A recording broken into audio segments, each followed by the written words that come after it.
NBA insiders reveal why the Pistons are so bad. The Detroit Pistons have a rich history, boasting 3 NBA championships that position them among the league's elite. However, the last 15 years have seen a drastic downturn for the Pistons, and they are currently facing one of their toughest periods. The Pistons are not just having a tough time, they're on track for one of the worst seasons ever, with maybe just 7 or 8 wins. That's like really, really bad. What led to this decline? Let's find out. Don't forget to like and subscribe for more NBA content. The Detroit Pistons won 3 championships in different eras, first in the late 1980s and then again in the early 2000s. And the cool part is that they did it with different players, showing they're not a one-trick pony. They've also snagged 5 Eastern Conference titles, putting them behind only the Celtics, Bulls, and Heat. But right now, they're having one of the worst seasons ever by a team in the history of the NBA. And when we say worst, we might be understating it. To put it in perspective, they're on track to have an even worse season than the famous 2011-2012 Charlotte Bobcats and the 1972-73 Philadelphia Sixers. Let's go back a bit. Remember the 2011-2012 Charlotte Bobcats? They won just about 10.6% of their games. That's winning 7 out of 66 games. Then there were the 1972-73 Philadelphia Sixers. They won 11% of their games, going 9 and 73. Now the Pistons? They're on a whole new level of struggle, with a win rate of just 6.6%, pacing for a disastrous 5 and 77 season. Yeah, it's that rough. They're at the bottom when it comes to being a solid basketball team. Offensively, they're ranked 28th out of 30 teams, scoring 107.8 points per 100 possessions. On defense, it's not much better. 26th in the league, allowing 119 points. It's like they're having a hard time both scoring and stopping others from scoring. Even in the close games, they're not catching a break. When the score difference is 5 points or fewer in the last 5 minutes, they've only won once out of 12. That's the worst in the NBA, not just this season, but for quite some time. If you ask the loyal fans what has gone wrong with the team, you might hear 1,000 answers. But this downfall can be traced back to the 2008-2009 season when the general manager, Joe Dumars, decided to shake things up. That decision set the stage for a tough ride. What decision was that? The Pistons in the early 2000s were a force to be reckoned with, standing out as one of the NBA's most consistent and dominant franchises. From the 2002-2003 season to the 2007-2008 campaign, Detroit consistently made it to the Eastern Conference Finals, showcasing their prowess on the court. The pinnacle was reached in 2004 when they clinched an NBA title and came remarkably close to a repeat in 2005. However, the team, led by Chauncey Billups, Richard Hamilton, Tayshaun Prince, Rasheed Wallace, and Ben Wallace, the greatest 5 alive, couldn't reach the top again. So, in 2008, the big man in charge, Joe Dumars, felt it was time for a shakeup. Dumars believed they needed a change, saying things were stale. He traded Billups and Antonio McDyess to the Denver Nuggets for Allen Iverson, thinking this move could freshen things up. But even with Iverson on board, the Pistons couldn't break through to the NBA Finals.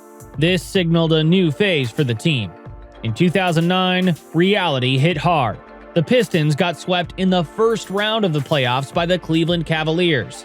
Iverson moved on, joining the Memphis Grizzlies, and Rasheed Wallace headed to Boston. The keys to the team were handed over to Rodney Stuckey, Ben Gordon, and Charlie Villanueva. Unfortunately, things didn't go well for the Pistons since then. The stats don't lie. In the last 15 years, Detroit hasn't seen a playoff win. They've had the fewest regular season wins, 454, and the lowest winning percentage of 372. This poor run is a big letdown from the whole organization. Since the owner, Tom Gores, took over in 2011 and brought in player agent Arn Tellem in 2015, the Pistons had a couple of playoff appearances, but also 7 seasons with 30 or fewer wins. Now, it looks like they're headed for an 8th not-so-great season. That's a lot of ups and downs under 5 different coaches. The years after their last playoff run in 2019 paint a sad picture. The winning percentage hasn't even cracked 303, hanging around 278, 280, and 207 in the 3 seasons before the current one. Despite trying to shake things up, with Ed Stefanski and Troy Weaver joining the team, the change they hoped for hasn't quite happened. Weaver did score big by getting Cade Cunningham as the #1 pick in 2021, but there's no clear go-to scorer beyond Cunningham, and the skilled guards can't find good shooters to pass to. Now, they've got promising players like Duren, Stewart, Thompson, and Sasser, but when you put them all together, it's like something's missing. It's like having a bunch of puzzle pieces, but they're not fitting right. And even the new coach, Monty Williams, can't seem to find a solution to it. Williams is having a tough time putting the team together, and there's some tension with some of the young talents. The team looks a bit all over the place under Williams, who was supposed to bring some order after a not-so-great 4 years with the previous coach, Dwayne Casey. Just like the coach before him, Williams is stuck dealing with problems caused by the Pistons' top dogs. Last year, the Pistons had a chance to trade some older players for new talent, but they chose to stick with the same crew, thinking they could be competitive this season. Turns out, that plan didn't work out, and now the team owner, Tom Gores, is thinking about finding a new boss soon. Another concern for the Pistons is the lack of continuity in their lineup. Back when the Pistons were ruling the court, they were a powerhouse known for their never-give-up attitude and strong defense. They had Ben Wallace blocking shots like a superhero, and the dynamic duo of Chauncey Billups and Rip Hamilton, who were both tough and skillful guards. It was a dream team. But what made them even more special was their deep bench. Players like Rasheed Wallace and Antonio McDyess coming off the sidelines added extra firepower. It wasn't just about the starting five. The whole squad brought something to the table. Those Pistons weren't just talented. They had a personality, a clear identity. Fast forward to today, and the current team seems a bit lost. The Pistons lineup hasn't seen stability this season. Bogdanovich, their seasoned player, had a rough start, missing the first 19 games due to a calf injury. Duren, a rising star and arguably the second-best player after Cunningham, faced his share of setbacks, sitting out 5 games in November and another 8 in December before returning to action on Tuesday. Injuries, however, only tell part of the tale.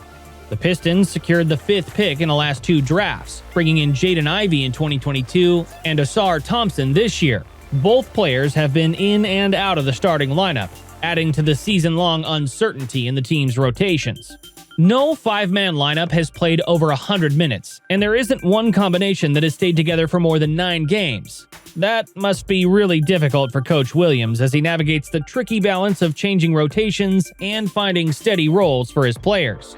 While it's easy to point fingers at Joe Dumars' move back in 2008 as the one that triggered the Pistons' fall, all he really did was initiate a rebuild. Other teams like the Celtics, 76ers, Grizzlies, and Thunder also went through the rebuilding phase and are doing quite well now. However, the Pistons haven't managed to bounce back. There could be one significant reason for that. Teams like the Kings, Timberwolves, and even the Thunder have big shot players making all NBA teams, and they're sitting pretty at the top spots, but Detroit is lacking that star power. Sure, Cunningham is doing his thing, putting up big points with multiple 40-point games and even dropping 31 in a close loss. But here's the catch. There aren't many other shining moments for the Pistons. It's like they have the lead actor, but the supporting cast is struggling to steal the show.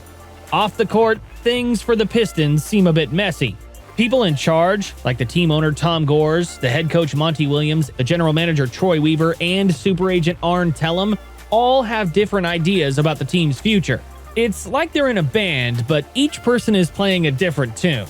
Since the last time they made the playoffs, the Pistons can't decide whether to aim for the lower playoff spots or do a complete rebuild. This uncertainty leaves them in a tricky situation. No extra draft picks, no fresh young talent. It's like being at a crossroads but not knowing which way to go. ESPN's NBA insider Bobby Marks says the Pistons can create as much as $60 million in salary cap space in the offseason. But here's the thing. Even with all that money, Detroit might not be the hottest spot for top guys this summer. This just adds to the confusion in the Pistons' off-court affairs. What are your thoughts on the current situation of the Detroit Pistons? What do you believe they need to do to bounce back? Share your thoughts in the comments below. So, if you enjoyed this video, you should watch these 2 videos.